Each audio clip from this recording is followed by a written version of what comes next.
from this Akufo-Addo useless government. A government we cannot have even stand on issues. That's why we know he's eloquent. So this is the time that we have to show. Musamu first test during the approval of the ministers, our Kumsin and which we should have done it. Shakai communication wanga officer mo honorable Sami Jefi. Chief Tezan and one of my later now we have to just come in caucus and then calm those nerves. So this is a test for the parliamentary candidates in the Suke representing NDC Chicken Parliament and representing Ghanaians to vindicate that stand. Unfortunately, the Wangamai West. Because this Shemu had 136 members in Parliament. MPP was almost absent. Yes, no, because when the Emutu Yazunga Philip was not there. Sarah Joseph, I don't know if Sarah Joseph was not there. Yes, and then the chief tax minister Kwabe Jindadi. Mutani Uku. So this is a time for us to show Ghanaians that we love Ghanaians, so that it can be easy. Unfortunately, this is what has happened, and I say it's good and bad. Good and bad because Munga Kaman Akwe Munafuka Ichikimo Parliament. Individual move fishes out Maba. So the council now. Individual, but this time about for good. Take it. Yarata can carry one button. Monkey check Makama, okay, Kagani. Yachobani neighbor, Banina Kadika. Within yourself and you are not feeling good. So in Kulukmana Magana, whatever you do as an individual, at that point in now, you think you are doing somebody, but it will follow them. And soon there will be primaries. And there's no secret hidden on this earth. I want to say it's a leadership failure. From the initial stage, Kai Baton group think. Initially, party Yakawani directive. Come on, one of the headlines, my way, they should not see the MPs as zombies or treat them as Wani Mutumi Wanamagana NDC party. That maybe can the leadership not manage issues when Shiki Kao was in quotes renegades, chicken party, and so also got them leadership now where power lies. That may be approaching leadership NDC led by Chairman Asedun Ketia. Yeah, engaging some more. Yeah, but it's Sukasan come on, we are in together. I'm come on soon force Mutani is to in a certain line. No, they are independent minded, they are not zombies. Suka come on, no, we can take our own decisions, we are independent. The national executive of a party, but still solely decision. It was with the national executive, the caucus, and even council of elders. In nine wrong days, I made Jeffrey wrong. Because I mentioned Gaji and Naji Wangamagana. You understand that? So it's just a matter of, how will I say, betrayal. Betrayal, no matter what, they were affected. But that notwithstanding, then, I'm so happy that majority of NDC members within Parliament, majority of NDC members within the Parliament have said no. So Ghanaians should not be worried. After one, Suka vote against. But not to what end? Still, they impasse on Suba, but achieve Abinda. If you achieve. Definitely, sometimes impasse now. They will come out and flop, and it will also help our campaign as a party. Magasha is secret voting. But someone that maybe scapegoating that I use, maybe innocent people man that. No. That come on soon vote. Kada bungan videos the sorrows wasuma. So that is a process. The party is good. Party then the kind investigation in the next 30 days they will come out with. When it is a secret voting. Maybe some people are. Oh no. There's nothing like secrets here. They will always feed them out. How? When we get to the big cross. I'm going to call Abdul Jalil Yakubu Kela Shidi, Assemblyman Natana South, Kumashini, Branch Chama, na Queen of Peace, Madina constituency, when I think communication team na NDC Madina constituency, Kaura Inchide Batu minority Mungan division, the Yezode Batun Shani vote in the Suka approve on 6 ministers, and Zaka de Sunzama ministers from agriculture, Zua, trade and industry. Zaka de Mutunu MPP Kumayazo in a Taridamu, Una Tarida Sadat, Yaya Baku, Shima, and I think communication team member na NPP, Shemuchiman and Sadat, Sandazwa. Antash Lafia. Alhamdulillah. Na Sunday Kajiji Firanda Muka to the Batum minority. When you actually to your advantage by majority, called the MPP, even with the developing stories in the case of about 2 issues in disunity to NDC. Now, Gongama is a welcome news for the MPP. I'm could go into 2024 elections. Everybody could break 8 easily. Make a gante batum wannan pass da aka pass wannan 6 ministers in the now minority issues in the now. Na gode da wannan dama da ka bani bari mu gaida masu kallo mu daidai wara haka duka. Musu barka da waraka. Mai gida na Honorable Abdallah Banda CEO na Zongo coordinator na yana sauraron mu da'ima muna mai barka da waka da irin kokarin da yake. A gurguje dai kaga party na MPP muna da wani tambari kullum muna cewa we have the men na ji wayansu ba su gane ba ko kuma na ce wani abu da ya rufe idonsu da ba su ganewa in aka ce muka ce we have the men ne both. Yes, both ta ko ina ka zo in ya zo shi wurin governance ne we have the men, in ka zo shi ma cikin parliament ne ma we have the men. Kaga abinda yake tafiyan ga kaga na farko da NDC sun so su kawo partisan politics cikin lamarin da ake cikin nan kuma in ka duba bari mu doki wannan dama kuma mun congratulate wa'ansu minorities nan cikin MPs nan at least for once sun duba cewa no bari mu yi kishin gari instead of party kagan kasan wa'ansu na nan suna duban party su yafi ma gari abinda wa'ansu ke yi kina amma for once whether an lobby shi sa na ce maka MP ma ya ce an bribe waɗannan MPs wannan duka allegations ne in suka yi suka prove kamar an bribe MPs wannan shi a doke shi from wurin ai sa na ce maka we have the men ma duka na cikin magana kaga ba wa'ansu sun yi kishin kasa ne dan a ce sun vi parochial interest su ne that is your opinion kuma wannan kuma kai kake nufin ka kenan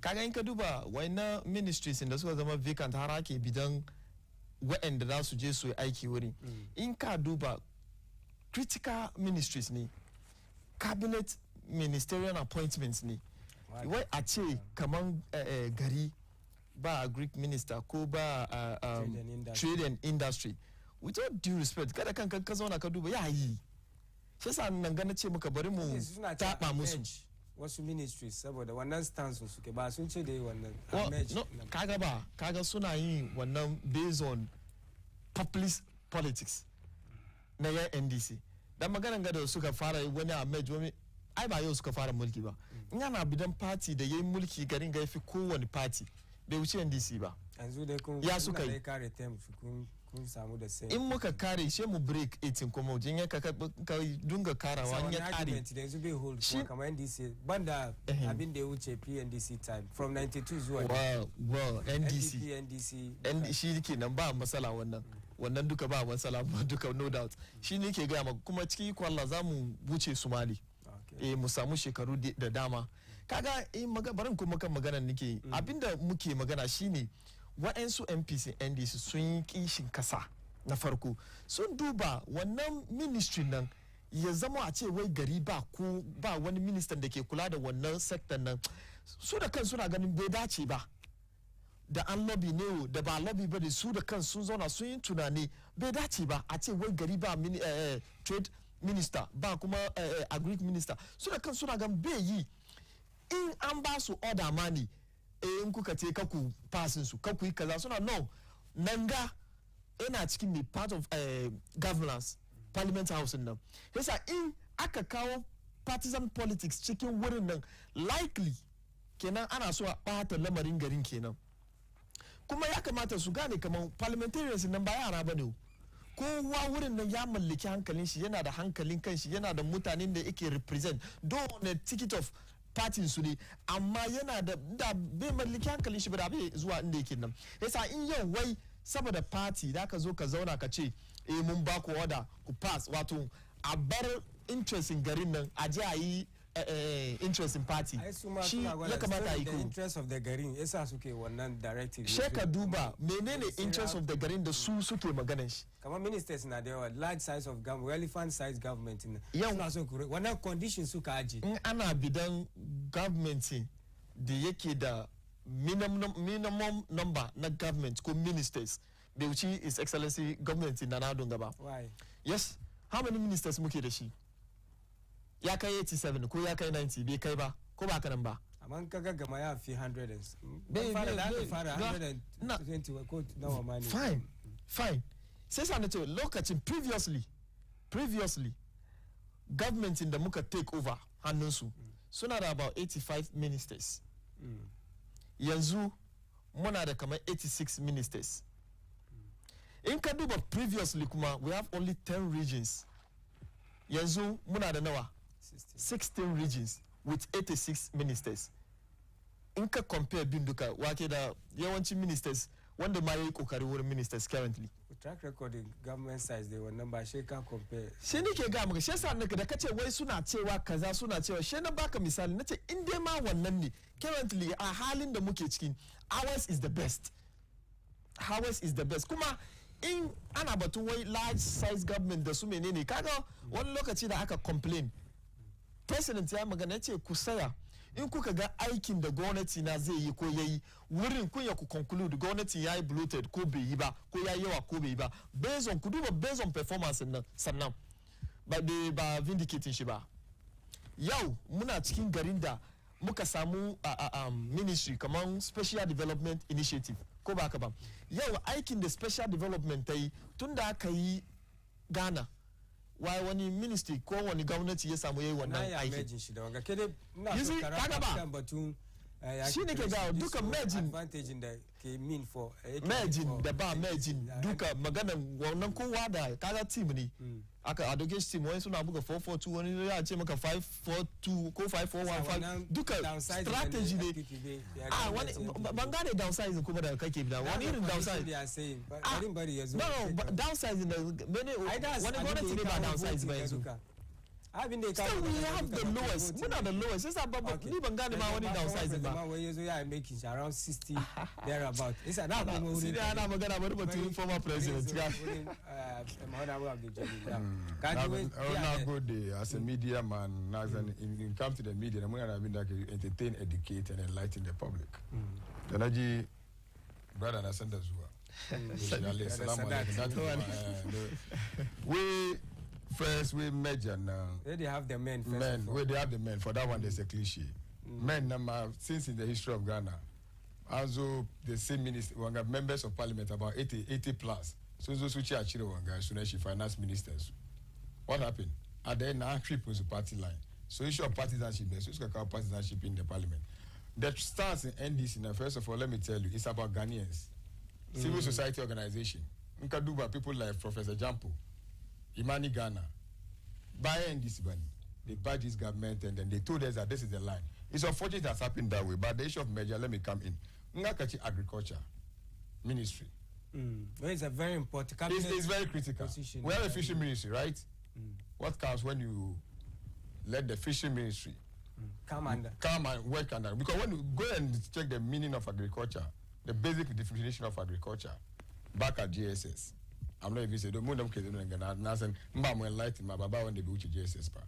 So the issue of the merger, you could have made that ministry, you could have just let the fishery ministry oversight since you are thinking about Ghanaians. Yes, we're going to achieve almost 3 billion because we are broke. Also, we talk about Ghana, we had 16 regions. Yes, we have 16 regional ministers, which is automatic. Automatic. I mean, Bakara deputies, but forget Kamamuna ministries, my deputies in the Mukideshima Sufi 4. Muna the spokesperson and all those things. Our concern is about Ghana's best. Ghana's best. That is the concern of the NDC. Partisan politics. As we sit right now, Muna the Yar and Doska Napko Mayakula, up to date, they've not paid them. Muna the Mutani in the Suki Aikiba Biansu.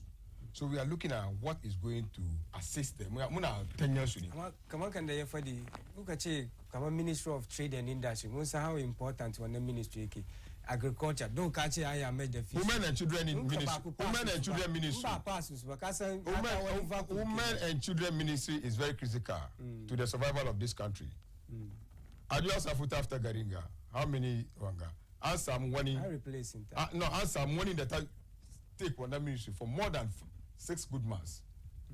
So now can replace it. So our concern is show leadership. But I'm not surprised about the stance they take in when they have the men. Can understand that they have the men. They have the men. Since the Akufo-Addo is second term of Akufo-Addo, the same ministers Mukideshi. Where are the men? There are men in them. That's who we substitute one of the ministers. But we are not even looking at that. It has happened. It's a party issue. Ghanaians, we keep our people along. But as soon as we have been the we will look at it and see where the wrongs are, and then we'll move from there. That is the most important. But the issue is that doesn't mean that the NDC. I mean, there's a confusion there. There will never be confusion in NDC. Usual suspect. Finally, they can issue and move on. Okay.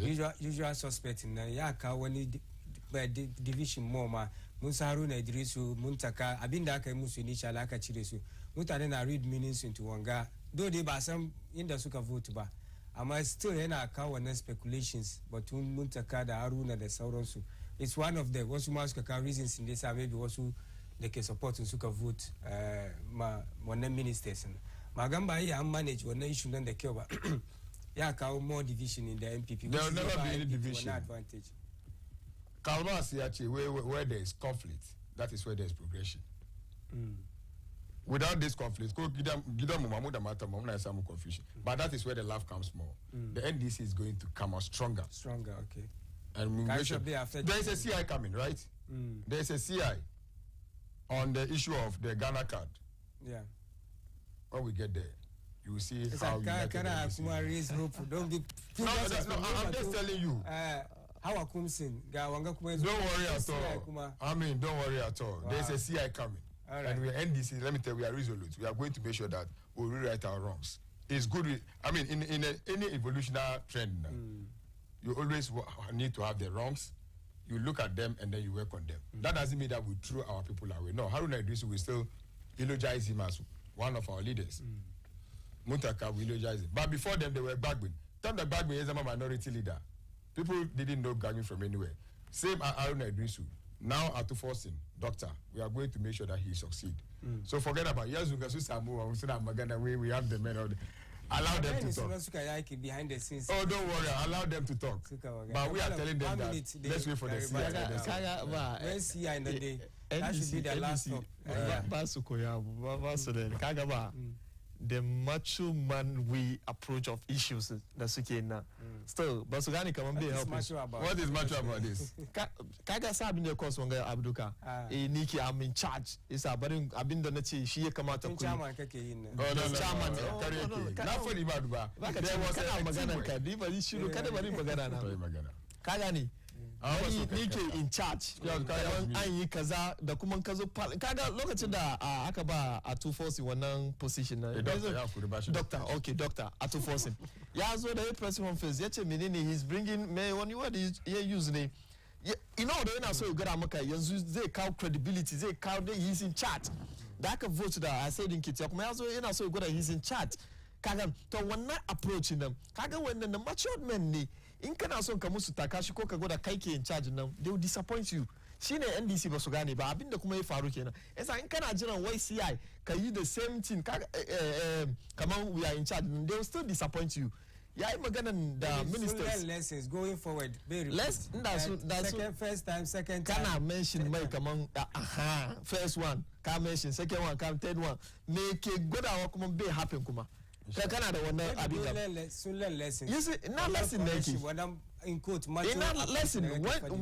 lesson na yake ina yake kaga yayi wani magana da farko wai lokacin da MPs mu suka tashi kaman ba su yadda ayi kaza ya hanka kare ya gwada maka kaman akwai leadership side mun nan aka yi magana ana ji an san yadda da ya solve issue unlike MPP kuma sun vote no kaga ba inda halin da yake ta kasa kaman on that very day kaman ba a juwa safo parliament ko so absentees ne so she aka samu wanga numbers me za ka fi shi dai jama'a da muna Tsarin Safiya inda muke duba al'amari da labaran da ya zo muna tare da Sadati Yaya Bako ina cikin communication team na NPP sannan kuma Abdul Jalil Yakubu shine branch chairman na Queen of Peace kuma assemblyman na Tatana Saf suna kawo ra'ayin su dai wato zartukan da muka yi especially with regards to minority wannan vote da aka yi da aka pass wannan ministry yanzu haka dai zamu duba wani another interesting issue. Well, legal committee to present anti-LGBTQ bill report this week. Sam George, Nagaya consider DAZN zatu kanda muka yi batun Kamala Harris in the tazo munji zata ba Ghana, Benin, Togo, Guinea da Ivory Coast $100 million they are fight the terrorism da sauran su da saboda instability da ke West Africa. She muka duba batun abinda president mo ya fadi batun LGBTQ bill ganda ke parliament yace government dai ba hannun shi cikin ba san da gama wannan amma dai process ma ya je attorney general sun make wasu modification amma abin ma karshen shi ma kan shi zai zo kare shi zai ba da assent tanka yana gwada kamar su wannan LGBTQ da sauransu dai ba hannun gwamnati cikin shi ya bari mutane raise wasu concerns kamar da fighter wannan issue gay da sauransu lesbian gay bisexual da sauransu na yayyen president ko communication da yake yi is trying to play it safe bai so ya fito fili ko fito na fito irin kamar kanda Kenya suka yi Uganda suka yi maganganu suka kawo laws ma suka pass mun ga Uganda sakaran jiya sun kawo very strict and stringent laws da ke fight wannan ake kiran shi LGBTQ. Ina so fara da Kamalan Sadat batun president mu irin communication yake ko approaching da yake yi batun mun san yan Ghana dai ba su so amma shi mai na try playing shi safe kuma he has thrown those private members da suka kawo bill na under the basket na bature ya ce batun LGBTQ na but I don't agree with you kamar wai ya throw no to man ka duba president kace president ne na kowa whether good or bad kuma wannan communication I think the right way ma kenan dan as diplomatic as president na yake baka expect because ya tun saya kan platform da yawa ya tun ce under his watch wanga abu bai faruwa ya saya platform da ya yi magana sai an ka duba wannan bound to happen ka put wannan word kun cire shi out of context kawai aka ta use shi against shi amma da ka duba that very statement nan duka ka gane kamar yes wannan president na yayi shi clear kamar not under his watch wannan abin da dai happen kuma in ya ce ba hannun gwamnati kuma yes ai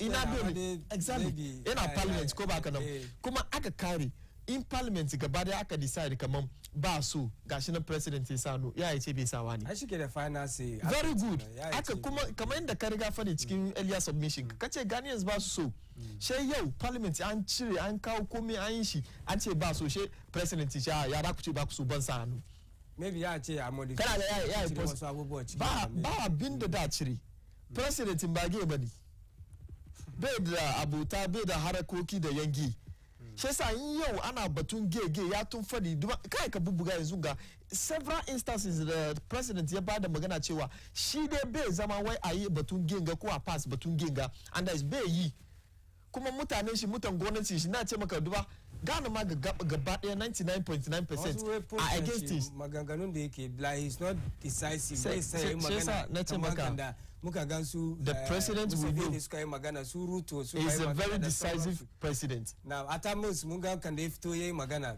to wannan ne mutane ke ga kamar president dai to diplomatic wording da ka use ka try to appeal to in ka compare instances in da ya samu da platforms da ya samu yau yi shi clear kamar is not going to appeal under his watch da wanga da kake wanne fi yawa ma wanga just wani discussion kuma har ya riga ya ce maka me parliament na duban cikin wannan kan wani president da aka taba samu wai gashi nan bill na LGBTIQ da aka yi parliament a joya yi aikin shi ba under his watching ga nobody har da duba a inda bata shi na batar da shi cikin garin under his watch no ne to wani wa kaga dai ya fact LGBTIQ plus ya wuce shi no ba batun ka kaga ba inda kai komi da kai especially yanda muke democratic being a country kamar mu ya kamata komi da kai shi kan sari in kai shi kan sari gobe bai kawo matsala amma in ya kai shi ai gashi nan tun da aka fara tun kan J Mills da su Kufo ai da maki suke magana oh kaza bai faruwa shi ga the following government the same issue ya zo kaza an firawo bai faruwa the following government the same thing amma currently ana try a magance shi ne ba yanda za a yi wani ya zo ya tambaye ka ma ko wani president in Ghana ya fita waje ya ce a tambaye ka Mr. President ya batun LGBTIQ ya gaya maka clearly muna da laws da ya cancel shi cikin Ghana asan muna tattali batun IMF wasu na ce is being careful because of musa US suna cikin wannan Paris club su ya su yi magana da countries batu IMF da sauransu.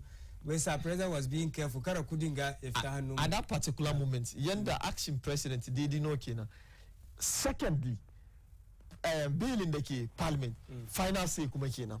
Yasa in yau parliament suka fito da bill ya saka kan modify abin well kaga bill na ba shi batun law ake yi ni da kai ba lawyer ba su lawyer su suka san abin da ya kamace kaman in terms of human rights da wanda ya kamata a sa cikin da wanda bai kamata a sa da kuma attorney general shine minister of justice ko kuma mu ce shine lawyer gwamnati yasa in ya bada advice kan kaza in terms of law daidai kenan yayi abin da ya kamata kenan ake yi honorable are we being trying to play it safe, the president for that matter? Uhuru Kenyatta, the former president Obama, a meeting she, Batum homosexuality. Look at LGBT, what does my boss on that? Batum's homosexuality. Lutu now. I've been the chairman in his presence that the human rights issue of Kenya is about education. It's about health. Because we have a lot of them about some education, about some health. Gia, Wemi, paraphrase, she now a quote one that I've been the president Nefadi. 11 years ago, former President Mills, may he so rest in peace. The UK, Suka Sache. So David Cameron Tamus Kereko. Canada, UK. On Malawi and Uganda, this one, Gabin Neche, and I'm quoting him. I, as the president of the nation, I will never, the key word is will never initiate or support any attempt to legalize homosexuality. Gia. It will not happen under it will not happen under his word. Yesterday was the right time. America, Gia, the woman came for visits. And why did the issue of LGBT came up? That is a question you have to ask yourself. As a Democrat, they should already. Now, the issue of LGBT, and then the woman talk about human rights. The human right of Ghana transcend beyond what they are talking about. Human rights is to have what? The basic education. Everybody should have access to education. In the northern sector, even Greater Accra, we have some children who are sitting on stones. So this is the opportunity that you have to let them know that this is our right. When you go to UK, now show my. Don't want in the case of Ninga, maybe machine or Maria. But now show a machine and matter come on. Good dad. Can't understand. Good dad. The Shina in here, Aure Kara. Yo, Muya Muche Musu, legalize polygamy, which is our culture trait. Bamuya Muche Musu. But they are telling us that to legalize LGBTQ or whatever. And then yesterday the president was being no. Akufo-Addo is very eloquent man. Our president, His Excellency Akufo-Addo, very eloquent. Yesterday was shaking. And he wanted to even push some people out. That one now, as soon as she built the man that can parliament, I just wanted to some few individuals. He wanted to say that one the man does get a handful of them. So meaning that the Parliament of Ghana 7, a handful of them. Mutani 7, they are Ghanaians. MPs in those. They are Ghanaians. They are representing Ghana because our culture and our constitution frowns on this gay lesbian things. Can't understand that. So you should have just been bold and tell her, yes, it's human rights issue, but human rights in Ghana, like Uhuru Kenyatta said. It's about basic education. Ruto, current president in Kenya. I'm wondering the president you do be career chikimba. No. What I'm saying, government sponsored bill, but government sponsored bill, which is individual. When you talk about government, what is government? I know at least basic one governance. What is government? Asking from the maybe the government basic definition of government in the Murikamuki. Majority minority MP Sukakawan. Basic definition of government is government is what? For the people. By the people and of the people. He is our president. He's representing the parliament. You know, the brother and his way, the minority who I call the ills of our party, NDC, they acted in what? In ensuring that they support the Ghanaian dream. Cool? So those minority, there are some of them there who are pushing something for the country. So the whole thing is, and this is the time. I'm not surprised. Because when you look at even this month is a Ghana month, March is a Ghana month. Sukache Musa made in Ghana. Our vice president met him in suit. I didn't even know who was there. Should it be an issue? It's an issue. Okay. This is where you have to sell Ghana.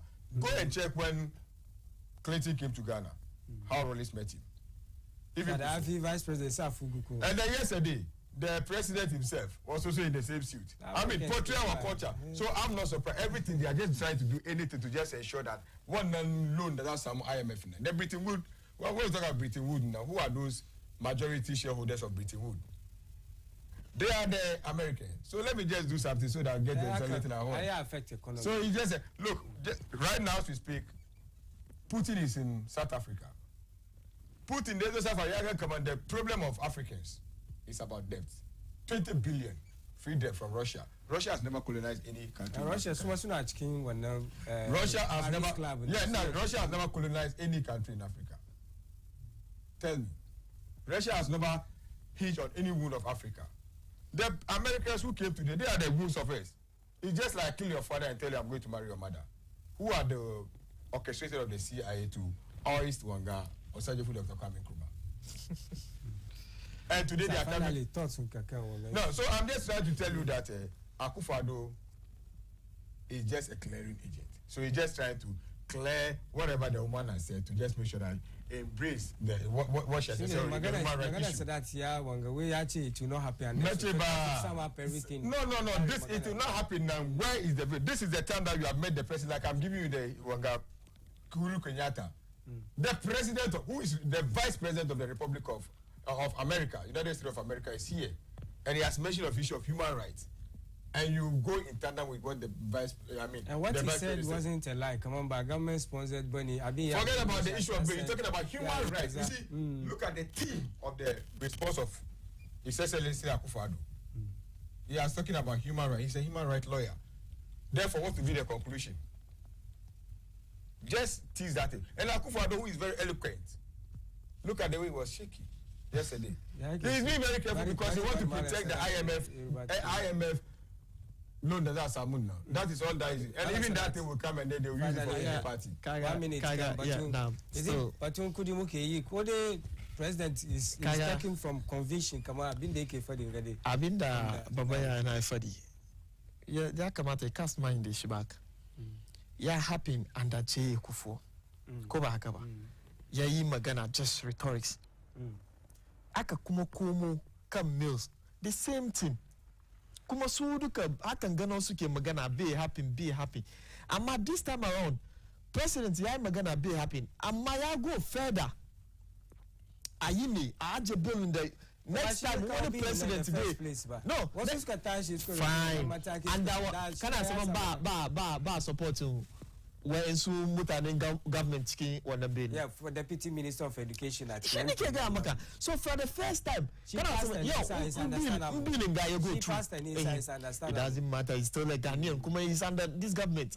In your bill ga ya je through komi ya daidai president ya sent to wannan bill kana saman wani president ya kuma komo wani shekara ya zo ya tambaya ko a zo a yi batu LGBTIQ ba yi magana da yana ke ga an yi ta wai Uhuru Kenyatta ya ce kaza Mills ya ce kaza ya hana su no ya hana su wanda ya sai ya hana su kamar Uganda haka sun pass laws na mu Nigeria sun pass laws na yana nan shi sa this time around ba wani president da je musu batun LGBTIQ ko ba ka ba amma na mun pass shi da kowane president ya zo ko kuma kowane foreigner ya zo nan ga shi kaga ana batun shi LGBTIQ kaza this time around dai abin da ya kamata wanda in aka yi next president da zai zo duka ba wani wanda zai zo a yi batun homosexuality aka pass wangan law billing ganda kenan nan wa za ba crediting president Akufo-Addo ko dai no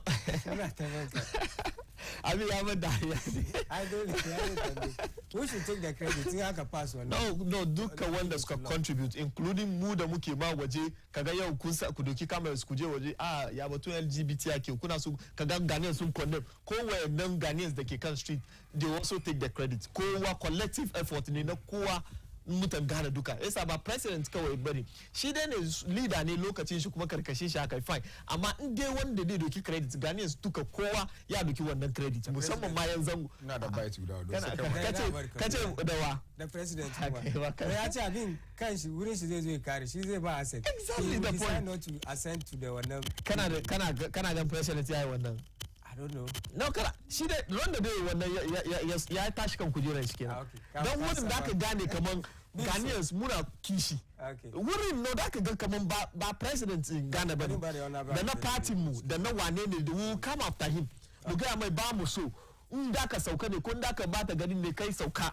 Mun gaya da in ya zo shi wurin homosexuality Ghanaians muna da kishi wurin ba mu duban party wurin sam muna magana ne da fashi sosai kuma come after him in na ji clarification shi da muka yi zuwa makaranta akwai wani hadisi da muka koyi innamal amal binniyat ko je Flagstaff House okay Jubilee House let me come to you ka duba colors in Jubilee House wannan issue no I'm just telling you ka duba colors in Jubilee House mun ga ya trend Google colors in LGB whatever. I don't want to even rainbow colors. No, rainbow colors. Just suppose it to the Mukakai bill in 2021. Ghana legal chief signals support for anti-legal bill below. And then he criticized Godfrey Yabua Odami, criticizing some clauses as unconstitutional. But back for proposed law in principle. What are the clauses in the Duba kalasi LGBTIQ ko ba shi ke Duba ka gani ko Duba ka duba abin da ke Jubilee na ke Duba Jubilee House kalasi LGBT akwai white nike bai akwai white no so mun shi na zuwa no issue na Duba kalasi ya kuma kalasi ke ga the red go green and Ghana side ga kuma it could mean flag in United States colors no duba na karkashin ga ka duba na first one ka duba you see kaga ba na ji dadi fa muna wanga discussion cikin azumi na ji dadi kuma muna zamne bayana TV ya mini bayana ya kuri ya mini bayana muna bayana TV kuma ko so muna muke zamne ga duka murka musulmai kuma ne wai Abdul Jalil mean wonderful server Sadat kuma ya ba mu mini sunan shi abin da ke shi Sadat shi in ya zo shanin siyasa mu yi siyasa ya zo shanin gaskiya mu yi gaskiya don mun ya mu kare yanzu ga ka mu fita ka ce Abdul Jalil ya zama history ka defend wanga abin da happened. No, maybe she may have a different interpretation to one color. It could mean one. And then second back Godfrey Odami. One bill in Akumanke by about 2021. No, changes in they go through it could mean maybe also sentence and about. No, one sentence. Now Uganda Akwai death sentence. Waka come on that. When they are life imprisonment. Maybe one else could do Suka Sasaki. Now go the man like ke moderator ga ke show me Kurani eche batulutu. Me Bible eche, me traditional suka ce. Na ga Sadat be disagree da wannan ba. Kana speak for Sadat domin Allah. No, ina ba. Sai na bar ka gane kaman ba. Wai innamal a'mal binniyat. Da yake zo ne welcome shi da wannan wanga design. Don ni ta nake zo school she design na feel part cikin wanga. This is LGBTQ colors. I'm telling you. Okay, now go there. Bala Sadat. Dole mu ga kaga ba shi kade ma ba. Mutane da yawa suka gano sun san timing nan da komin da colors nan da yazo kuma dole you see kaga ba da lokacin shi abinda yafi yayi in at this time ya kawo wannan ko aka gani Flagstaff House in those colors definitely baka ka begrudge mutanen da ke ce kamar LGBT you see no baka yes abinda ka fadi ga wanda ba su sani ba kaga mutum bai yi kwana ba yi kamar yayi kwana tayi shi na da wuya babba yana ba wai bai sani ba no abinda yake fadin nan wallahi ba wai bai sani ba ya sani sosai amma a typical NDC man that do an ka duba social media duka communicators and abinda suke fadi kenan well pictures in the kago da kan screening kan zunga na kago da red kago da yellow kago da green ne kalan wani gari ne ba gane ba kago da white kago da red kago da blue kalan wani gari kenan ba USA ba.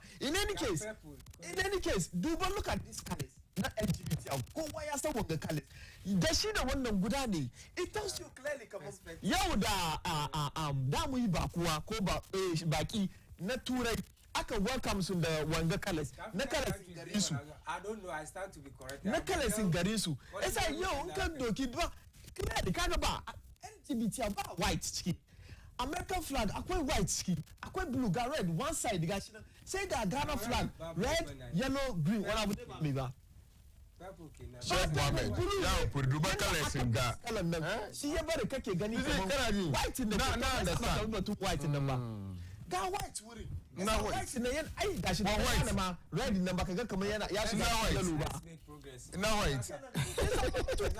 What does it mean for ya ke zuwa gaba loan mu IMF da sauransu? What is on course was being diplomatic kamar kan da kafadi. Bai so ya fadi wani abu. Abin da ya faru ga bai ya affecting loan ko IMF deal da muke ciki. Ai bai wani maganan da zai affect yasa exactly the point. Shi yasa in da mu yi wannan mu ya mun shi wannan da ba amma dai ana gwadawa wai saboda wanga case ko president ne yayi very diplomatic saboda isa it's not a ban gan connections in wannan da abin da ya faru jiya. We are a diplomatic country. President yayi yanda ya kamata kuma haka kuma you see in kana so ka kama president Akufo-Addo da laifi kan wanga side jiran bilin yasu ya kai ya assent ba wurin we can kuduba mun ya mu gaggamo ranan ba program wata kila she mu yi president Akufo-Addo da LGBT mu same shi mun mai yanda ya kamata amma yanzu halin da ake cikin ba kai ko ina ba yanzu da je ya so ya assent abin kuma ya zama yana gwada alama kamar maybe abin ya zama abin shekara saman duwa nake ga maka bai ma farawa duba bai da fa aboki gewu bai da wani abin gagi no bai da ci shi sa me ke gwadawa wai ya yadda da batun yan gengega shi ba kamar wani bane da ki ran da je lunch ya je ya lunch book da wanda misali bai zo ya fito maka clear ya ce I'm against it sai ya je back doors ya je yana hada like relations da yan gay wannan ya fi dangerous da wanda shi bai fito fine ya ce maka amma maybe back door yana ki wannan ya fi dangerous. President Akufo-Addo should behave like somebody who has balls in his legs as a man. Like Uhuru Kenyatta, like Osajifu de Sakam Nkrumah. The first time they visit UN, time the Cold War Neki, Meche Musu, stop fighting and bring your weapons, what you use for your weapons to come and develop our countries. This is the time Akufo-Addo very good come. Yes, human rights, but the basic human rights that we face in Ghana is about education because we need to enlighten our people. That notwithstanding, I just pray that things will go better because he wants to get something low. But I pray that when the money comes, he'll use something useful because Musa and those came. Finally, I just want to. I just to acknowledge my chief Baba Sedu, my wife Salamatu, and my constituents, Tatana Saf, and not to forget of my chairman Foila. Inshallah. Madina Konskori, yeah, Munada, and I'm acknowledging, Madina Kuma, Munda Mukisiasa NDC Madina now. Platforms now. Can I support one? Can I support about for the bunny? Show your ideas about it. We need ourselves united to defeat this MPP government because Ghanaians are crying. Ablekuma Central. Ablekuma Central. No, suke Sabozongo. Sabozongo na chiki, Shukura na chiki, Town Councilor na chiki, La Tabio Goshi, about 7 electoral areas. No.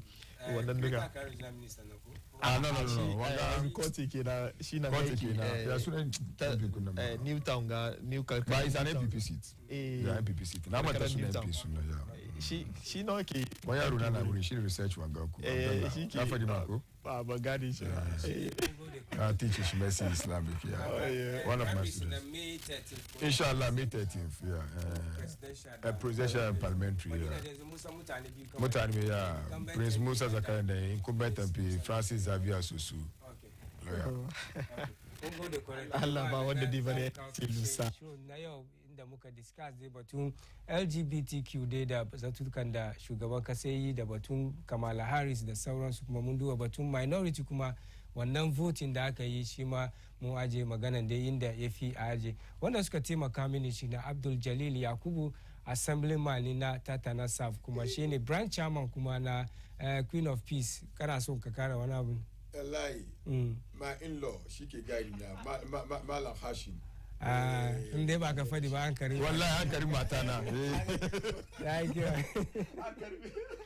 ya yi kyau to jama'a nan ga zamu dasa aya kuma Sadat ya yaba ko shi ma yana cikin communication team member shi ya ce wai NPP gaskiya they have the men aka dai ya fara da submission shi mun gode kwarai Malam Sadat mun san mun kuma same ku kuma another time it has been a very interesting discussion kuma na fata kuma an yi wani karatu cikin ni ma suna na Jama Muhammad Ibrahim yau mun kawo muku Tsarin Safiya edition na yau ne da Malam Fari da Zulaihat Muhammad kasance da mu ku yi ta duban BEIN TV kamar kada muka faɗi BEIN TV baitin Ramadan inda za mu kawo muku all the exclusive batun Ramadan dai gidan Ramadan ke ga cikin Ramadan ga insha Allah with a duban BEIN TV connected to you all the production Mauko da sauransu duka mun gode muku da Suadi Yakubu executive producer kasance da muku ita duban BEIN TV connected to you all assalamu alaikum wa rahmatullahi ta'ala wa barakatuh.